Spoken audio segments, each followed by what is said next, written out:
नमस्कार, मैं हुसैन रिजवी। हमारे देश में नारी का स्थान सबसे ऊपर है, उसकी पूजा होती है, लेकिन क्या फायदा इस पूजा का जब हम उसे सुरक्षा भी नहीं दे सकते। हम आज लगातार छत्तीसगढ़ से राजस्थान तक बेटियों के खिलाफ हुई दरिंदगी के खिलाफ आवाज उठा रहे हैं। हमारी लड़ाई हर बेटी को इंसाफ दिलाने की है।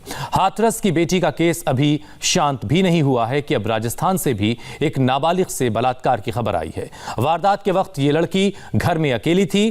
पंचायत चुनाव में थर्ड फेज के लिए वोटिंग चल रही थी और घर वाले वोट करने के लिए गए हुए थे। तभी दो लड़के आए और उसे किडनैप करके ले गए। बाद में एक आरोपी ने उसके साथ रेप किया, जबकि दूसरे ने वीडियो बनाया। पुलिस ने रेप के एक आरोपी गंगाराम भील को गिरफ्तार कर लिया है। तो ये बाड़मेर की खबर आप देख रहे हैं, जहां पर एक नाबालिग लड़की के साथ रेप हुआ है। जिस लड़की के साथ ये अमानवीय घटना हुई, उसका दर्द सुनकर आपका कलेजा कांप उठेगा।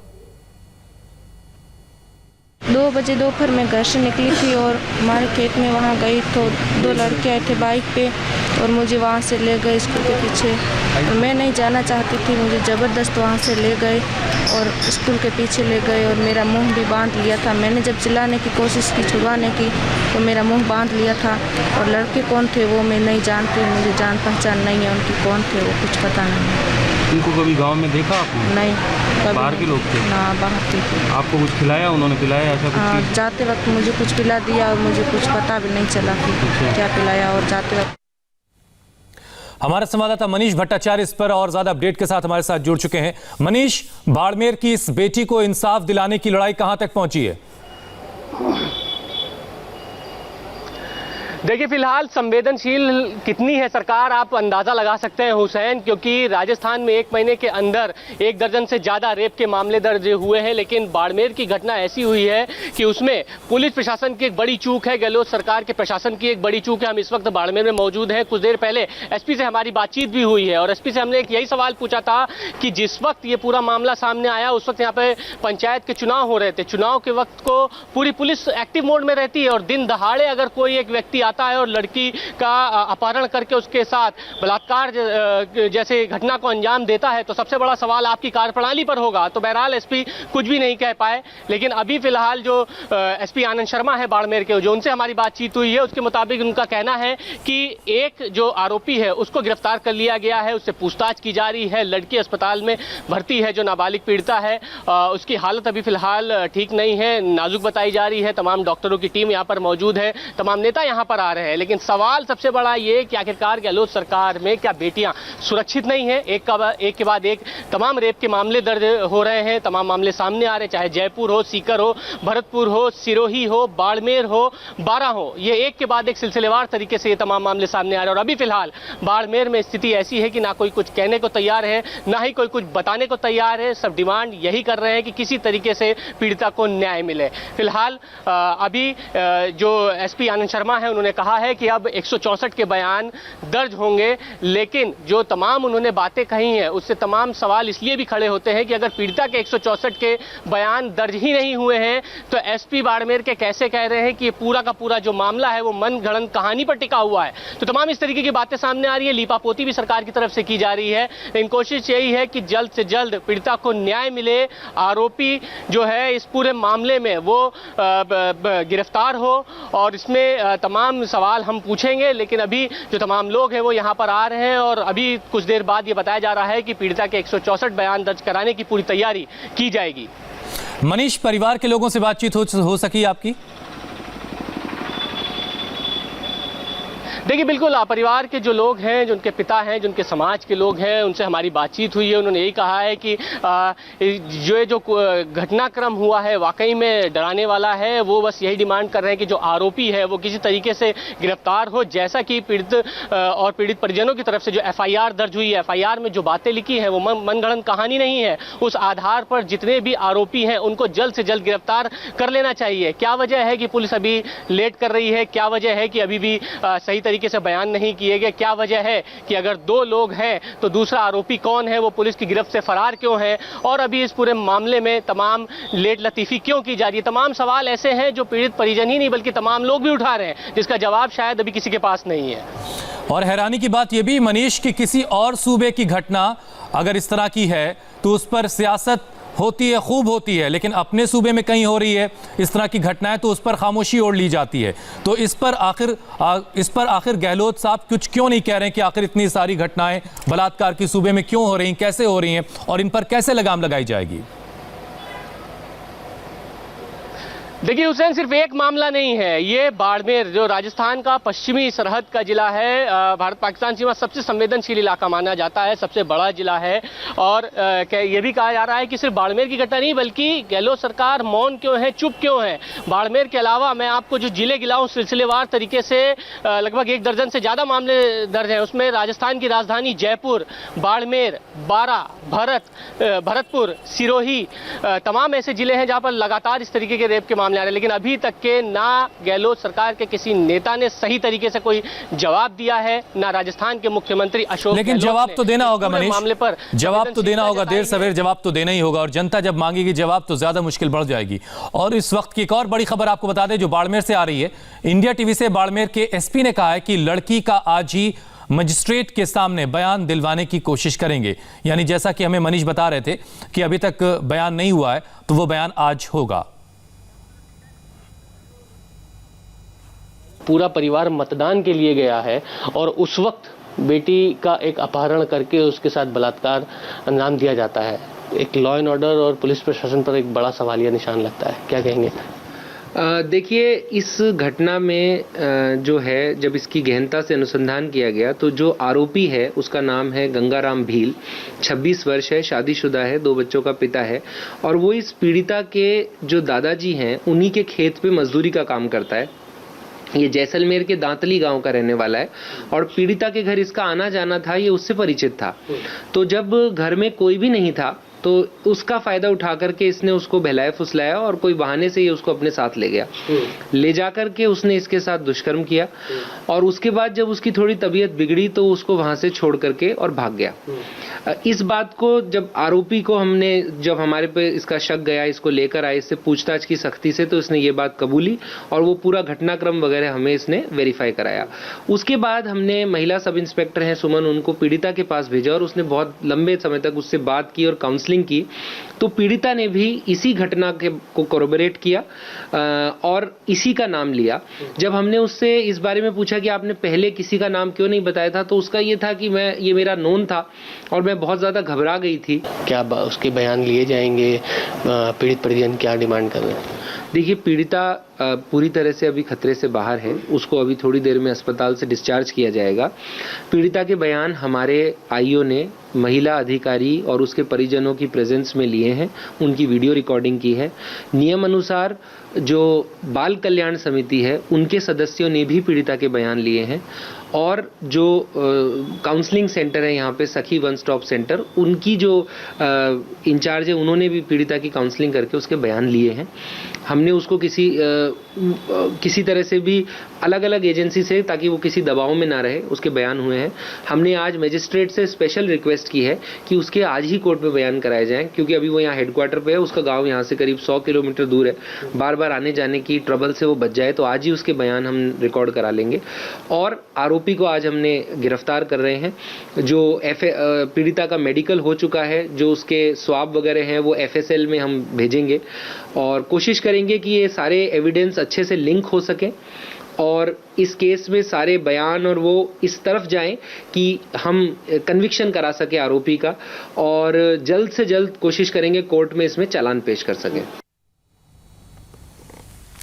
मनीष खुद इस वक्त हमारे साथ जुड़े। मनीष, आप एसपी साहब से बात कर रहे थे, हमने उस पीड़ित बच्ची को सुना, वो तो ये कह रही कि वो जानती नहीं आरोपियों को, लेकिन एसपी साहब तो ये कह रहे हैं कि वो जो आरोपी है वो उन्हीं के खेत में, उनके दादाजी के खेत में काम करता है और लड़की उसको जानती है। मनीष, कोई आया हुआ है वहां पे? देखिए बिल्कुल एसपी साहब से तो हमारी बात हुई। बिल्कुल ये बाल संरक्षण आयोग की अध्यक्ष संगीता बेनीवाल कुछ देर पहले ही पीड़िता से मिलकर बाहर निकली हैं, वो भी हमारे साथ मौजूद है, उनसे बात करते हैं। मैम, आप अभी मुलाकात कर बाहर निकली हैं, क्या मिला है प्राइमा फेसाई, आपको क्या लग रहा है? क्योंकि तमाम सवाल हैं जो कि पूछे जाने हैं, आप क्या कहेंगे? बच्ची से मुलाकात हुई और बच्ची के परिवारजनों से भी मेरी मुलाकात हुई।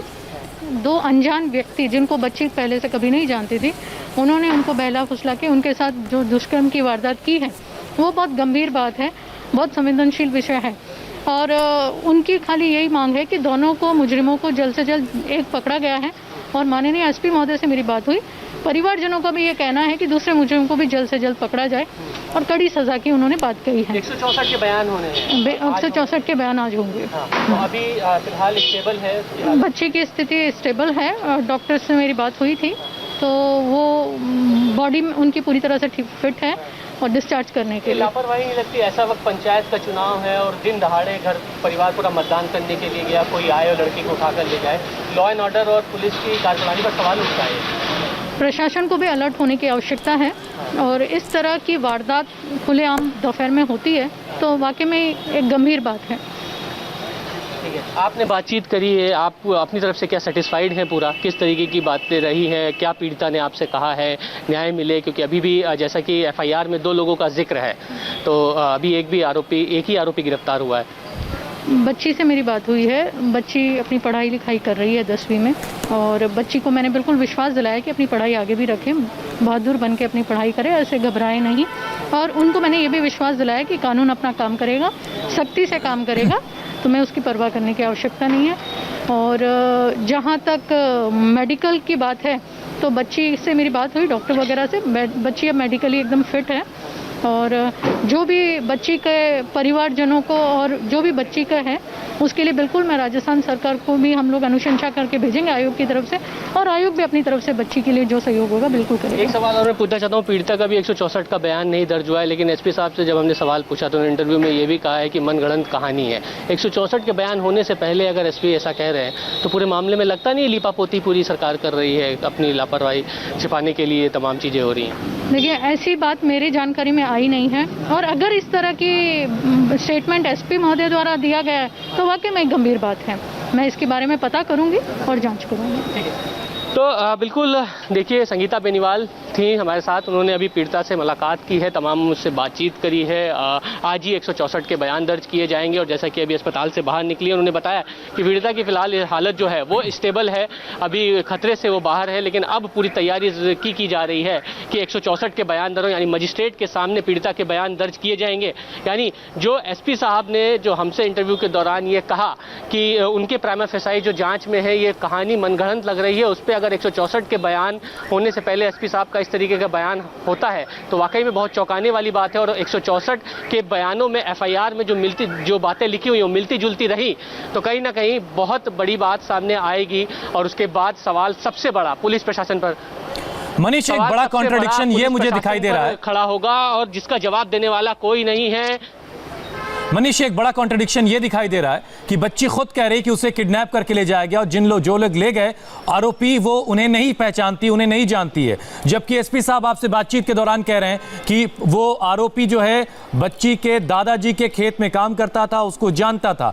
और संगीता बेनीवाल भी कह रही हैं कि वो बच्ची से मिलकर आई हैं और बच्ची आरोपियों को नहीं जानती है। ये 2 अलग अलग तरह की बातें कैसे हो रही हैं?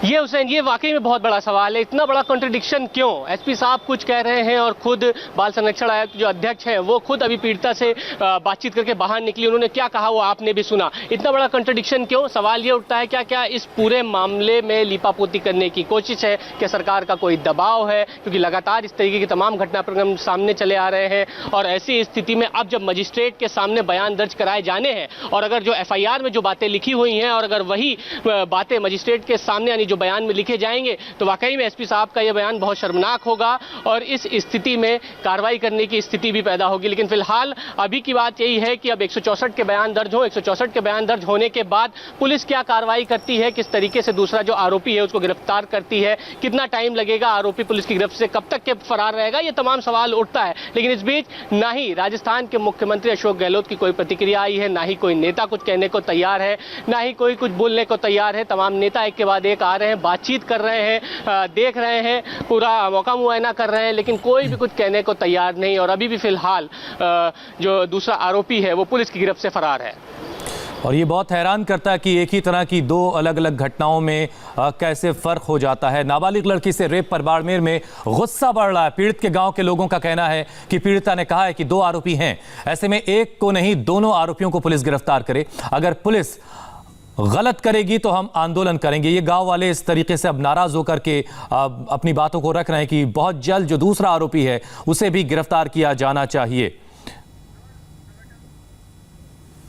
पीड़िता की हालत अब तो ठीक है, वो बयान दे रही है, उसके बयान पुलिस के आगे हुए हैं। उसमें जो बता रही है उनको अरेस्ट करके और उनको सज़ा मिलनी चाहिए, हमारी मांग यही है। जिसके साथ बलात्कार हुआ है वो नाबालिग बच्ची है, वो नाबालिग बच्ची कोई झूठे बयान थोड़ी देगी।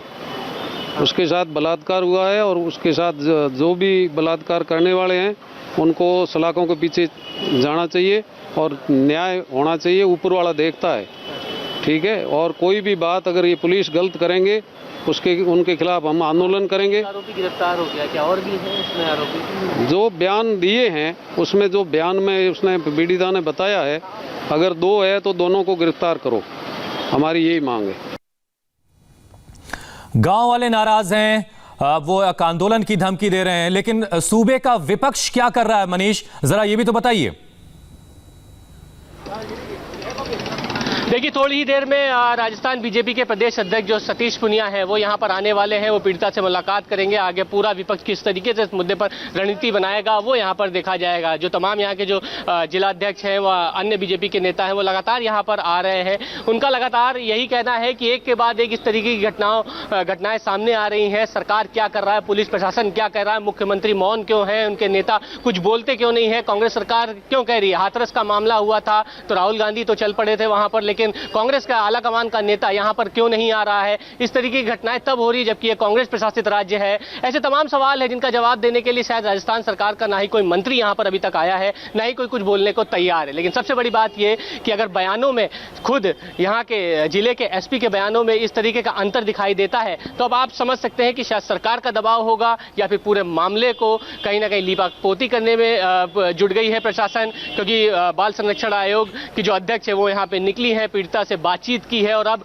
कोशिश ये है कि 164 के बयान मजिस्ट्रेट के सामने दर्ज किए जाएं और मजिस्ट्रेट के सामने जो बयान होंगे वही मान्य होंगे और उसी आधार पर पुलिस को कार्रवाई करनी पड़ेगी। यानी अगर पीड़िता या पीड़िता का परिवार जो कि एफआईआर में जो चीज लिखी है वही बातें कहती है तो 2 आरोपी है, यानी एक आरोपी को तो बमुश्किल गिरफ्तार किया लेकिन दूसरा आरोपी पुलिस की गिरफ्त से फरार है। वो गिरफ्तार कब होगा, ये तमाम सवाल राजस्थान सरकार उनके प्रशासन से पूछा जाना है और उनका जवाब इनको देना होगा। कहां कमी आ रही है ये देखना होगा और मुंह छिपाकर भागने वाले अधिकारियों को भी सामने आना पड़ेगा। मनीष, जो एक आरोपी पकड़ा गया है गंगाराम भील, इससे पूछताछ में क्या बातें सामने आई हैं? देखिए, अभी जो एसपी बाड़मेर हैं आनंद शर्मा, उनसे हमारी बातचीत जो हुई है उसके आधार पर वो यही कह रहे हैं कि ये गंगा शर्मा भील जो कि जोधपुर का रहने वाला है, पहले से परिचित था, इनका जानकार है। लेकिन अगर आप एफआईआर पढ़ें तो एफआईआर में सीधे तौर पे लिखा हुआ है कि जिस दिन मतदान हो रहा था यानी 6 तारीख का जो घटनाक्रम था उस दिन पूरे परिवार जब यहाँ से मतदान करने के लिए निकले, बूथ पर गए, उस वक्त 2 लोग आए, मोटरसाइकिल ब्लैक कलर की थी, उस पर बैठकर और जबरन लड़की को बैठाया, उसका मुंह ढका और उसके बाद दूर कहीं जाकर उसके साथ दुष्कर्म किया। उसके बाद उसे नशीला पदार्थ पेय पिलाया। 24 घंटे बाद जब घर वाले उसको ढूंढ रहे थे तब कहीं जाकर पता लगा कि ये लड़की इस हालत में वहां पर मौजूद है। वहां से उसको किस तरीके से अस्पताल में भर्ती कराया गया। और मनीष, चलिए इंतजार करते हैं कि कब तक इस पीड़िता का बयान दर्ज किया जाता है और आगे की इंसाफ की लड़ाई कहां तक जाती है। बहुत बहुत शुक्रिया हमारे साथ जुड़ने के लिए। तो बाड़मेर की बेटी को इंसाफ जल्द मिलेगा ये हमारी भी कोशिश है और हर कोई यही चाहता है। लेकिन छत्तीसगढ़ की भी एक बेटी है जिसके साथ हैवानियत हुई है। पूरी खबर आपको बताएंगे ब्रेक के बाद।